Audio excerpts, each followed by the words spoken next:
Hello, ladies and gentlemen. I'm welcoming you from Egypt, the mother of the world, from Nile TV International, the voice of Egypt, to the world. I am Anika Nisar, a Pakistani journalist and an anchorperson at ARY News. And today, I am honored to be here with Nile TV's pioneer anchorperson, Mohammed Abdul Rahim, who's going to be my host today. A very good evening to Anika. It's great to have you with us, great to have a friend from this dear country to us, Pakistan, here with us. Welcome to Egypt, welcome to Nile TV International. Together we will, dear viewers, delve into Anika's experience here in Egypt and exploring the broader dynamics shaping the relationship between Egypt and Pakistan, those two friendly and brotherly countries. Anika, welcome back again to Egypt. This is your second country. I'm happy to be with you. At the beginning, what were your initial impressions, Anika, upon coming here to Egypt, which we call it the mother of the world here? Firstly, thank you for having me. I'm honored to be on Nile TV. Such a pleasure being here with you. I got to know that you've been here for more than 2 decades, almost 3. So that is some of on and off, yes, yeah. So my first impression about Egypt was, have I gone out of Pakistan? Because this felt exactly like Pakistan. Cairo, when you land in Cairo, it feels like this looks like Karachi, minus the pyramids and the Nile civilization. It looks a lot like Pakistan. The people are similar, the culture is similar. The language is different because in Pakistan we speak Urdu and over here you speak Arabic. But other than that, the warmth, the welcoming nature and the hospitality, it's pretty similar to Pakistan. But you must know about Arabic because of the Quran, right? Obviously. I mean, because most Pakistanis, overwhelming majority, are Muslims. So I guess you would understand some Arabic, wouldn't you? So basically our country's name is Islamic Republic of Pakistan. So Quran, obviously everybody reads it, we memorize it. It is stored in our hearts. So obviously we understand Arabic to an extent. Also our own language, Urdu, is an amalgamation of many languages. And it's called a language that has been, mixed and matched with, and Arabic plays an important role in that. So Urdu has a lot of words and even alphabets that are very similar to Arabic. Do you know what Anika means in Arabic? I know elegant, right? Oh, okay. When did you know about it? I actually knew it from the start because I knew when my parents named me. I did ask them when I was like 6 or 7. I asked them about the meaning. Elegant. And they told me. And do you know that Nisar is an Arabic name? I mean, we have Nisar here in Egypt, and we have Nisar across the Arabic world.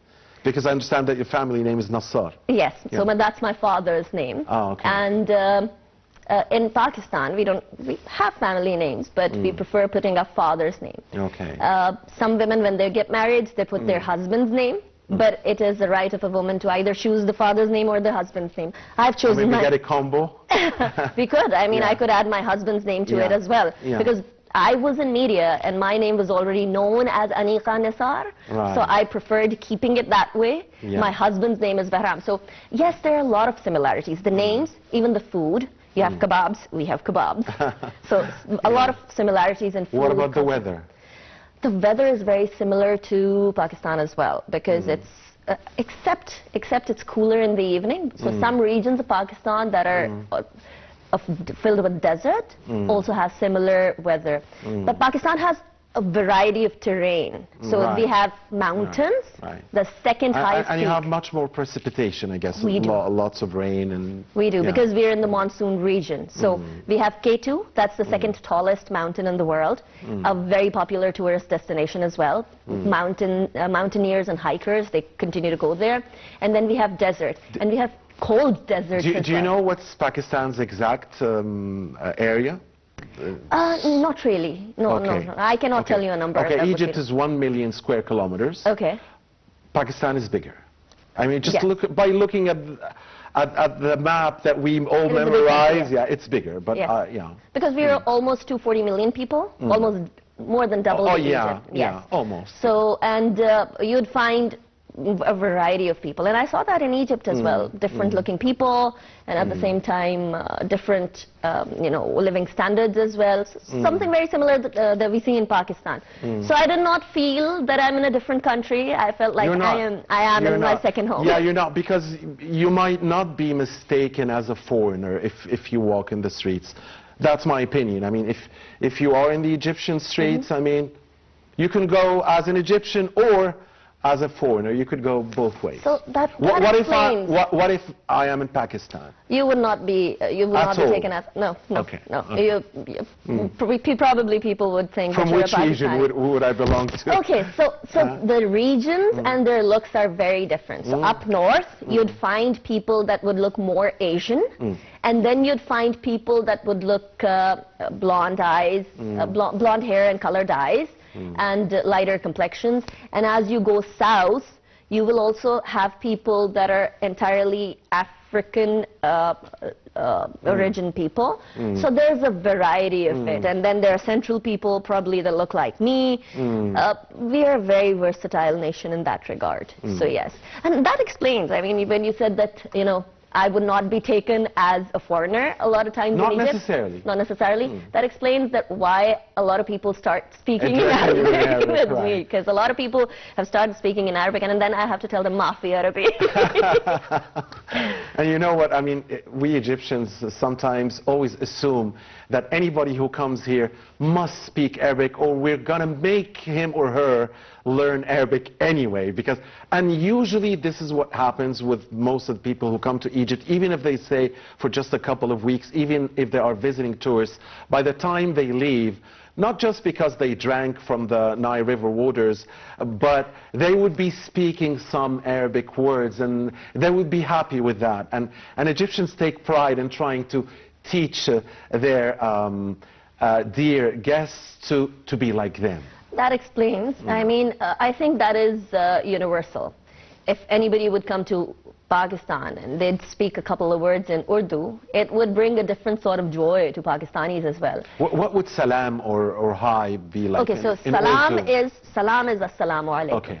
It's the same because we're Muslims, and so is most of the Egypt. Exactly. So it would be the same. But other things like how are you would be kya hal hai. كيف حالك. So it's similar. So that is exactly why I can understand a little bit of Arabic, because you just have to connect the dots and you'd find the similarities, and it's not just the language. You know, Anika, when I watch sometimes the Sunnah TV channel, that's the Saudi TV channel always broadcasting from the mosque of the Prophet, peace be upon him, they sometimes have Quran or Hadith in Urdu, and they write it down. So I try to read, and I can read some words. I can understand that. Yeah. So the alphabets of Urdu are a little more than Arabic, but all the alphabets that are in Arabic are present in Urdu. So you definitely can read, and we can completely read Arabic. We read the Quran without any problem. Wow. Every child in That's very nice every child in Pakistan can read Quran. It's mandatory for us as well. I mean, not by the government or by the schools, but it's just cultural, religious, and we just do that.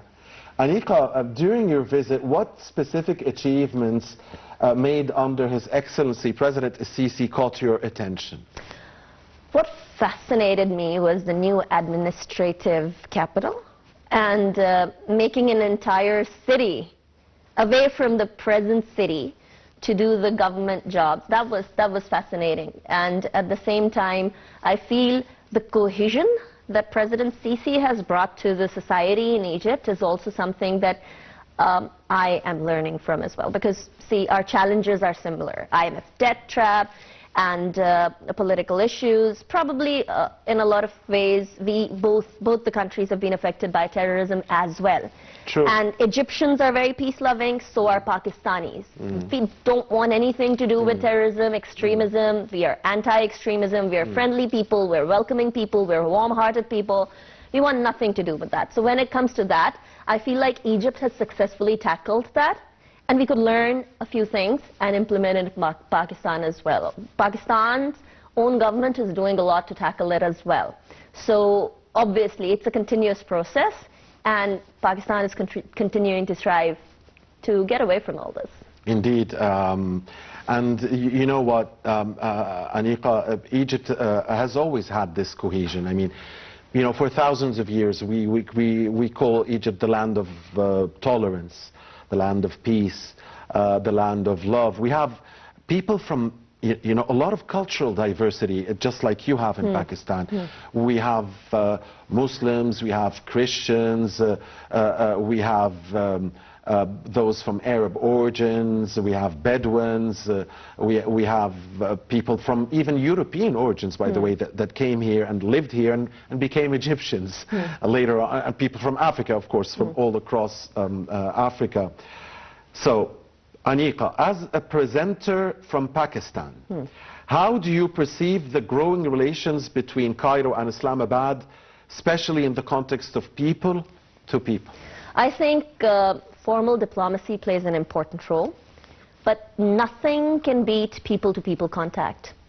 We are brotherly nations.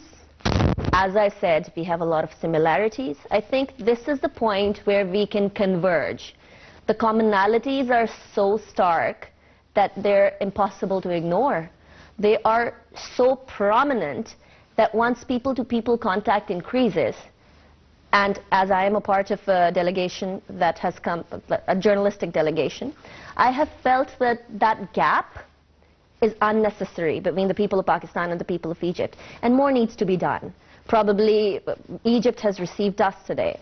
We'd love to receive a delegation of journalists or other professionals as well in Pakistan and in Islamabad. The potential of the relationship between these two countries is immense, economically, culturally, and otherwise as well, as a part of the larger Muslim community. True. And OIC members, the potential is massive. We need to tap that. Do you feel Azhar's presence in Pakistan? I believe that we do have a good number of Pakistani students here in Egypt who study at Al-Azhar. Now my question to you, Anika, is do you feel Azhar's presence in Absolutely. Pakistan? It is a very, very respected institute in Pakistan. We actually aspire, a lot of Pakistanis aspire to go to Al-Azhar University. As Egypt is the start of the civilization, and one of the oldest civilizations of the world, Pakistan also has old civilizations. The Indus Valley civilization is what Pakistan has. And Al-Azhar University, apart from the old civilization, it also brings Pakistanis and Egyptians together. So the presence and the respect of Al-Azhar Institute is generally very, very strongly and deep-rooted in Pakistan. And a lot of our students are already in Al-Azhar. We received a lot of briefings and we had a lot of meetings in which we got to know that Al-Azhar hosts Pakistanis on scholarship as well. So students are definitely here, and it's a great achievement. For how long have you been here, Anika, this time around? And is this your first time? It is absolutely my first time. I came to Egypt on the 6th, on Monday. Okay, still a young visit. Absolutely, and we have been... For how long are you staying? We will be going on Saturday. So it's like 6 days. I think I'll have to come back again to actually Inshallah, see Egypt. we hope to see you again. So where have you gone other than visiting the new administrative capital or being in Cairo or I assume the pyramids? I don't know. I actually did get a chance to visit the pyramids of Giza. Otherwise, this entire trip has been very busy. We've had meetings with journalists and officials, which has been very fruitful. And we've been able to understand the perspective of Egypt and the perspective of, we've been able to, get through the perspective of Pakistan as well. In terms of the issues that we're facing, especially Gaza, which is a very, very sensitive topic in Pakistan, we are very, very deeply disturbed by what is happening to the Palestinians in Gaza. And we appreciate the role that Egypt is playing. And there are intense efforts at the moment, as you must be aware, Anika, to try finally and reach a permanent ceasefire, and bring an end to the suffering of the Palestinians at the hands of the barbaric Israeli occupation. Egypt, Qatar, the US, and are trying to mediate this, and we all pray together that... Absolutely. Pakistanis have been, and Pakistan as a state has always been standing with Palestine as well, just like Egypt has. And we continue to raise our voice in the United Nations as well, in the United Nations Security Council, as well as the United Nations General Assembly. Our permanent representative in the UN has time and again raised the issue of Palestine.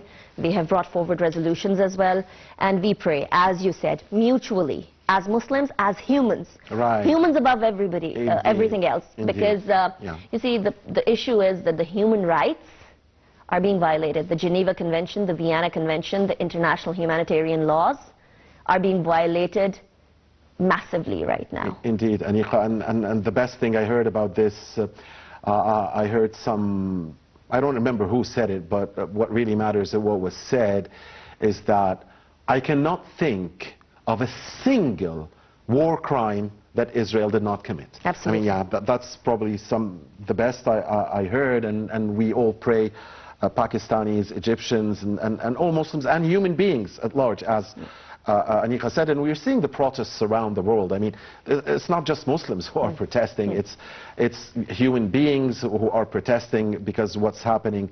Nobody could have believed it would be happening in the 21st century, in the third millennium. This is going back to the dark ages. It would be criminal to stay silent at this point. Yeah. And I do appreciate all the students that are raising their voice, all the people that are raising their voice across the religious divide, Muslims, Christians, Jews, everybody is raising their voice at this point in time. And this is creating a ripple effect.